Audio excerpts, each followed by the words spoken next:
ang Eraserheads. Si Maria Ressa, si John Lloyd Cruz ang unang stars cover ng Rolling Stone Philippines.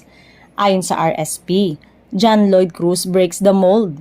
Sa aming maiden issue, nakikipag-ugnayan siya sa National Artist for Film and Broadcast Arts, si Ricky Lee, para balikan ang kanyang career-defying career, ang kanyang mga saloobin sa paghihinayang at tagumpay at ang kanyang mga ideya sa mga paraan.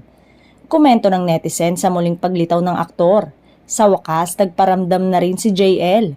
Miss ka na namin, sana balikan na showbiz. Ani naman ang ibang commenter. Perfect choice for the first stars cover. Ang tatlong napili sa RSP ay may kanya-kanyang ambag sa industriya ng kanilang ginagalawan. Samantala, kamakailan lang ay nakipagkita ito kay ABS-CBN President and CEO Carlo Katigbak base sa post ng isa sa mga tumatayong manager ng aktor. Pagbabalik na nga kaya ang isang true-blooded kapamilya sa kanyang home network? Wala pa ring opisyal na pahayag sa muling pagbabalik showbiz ni John Lloyd. Maaalalang taong 2017 na magdesisyon ng aktor na magpahinga matapos maugnay kay Ellen Adarna na nakasama niya sa Home Sweetie Home.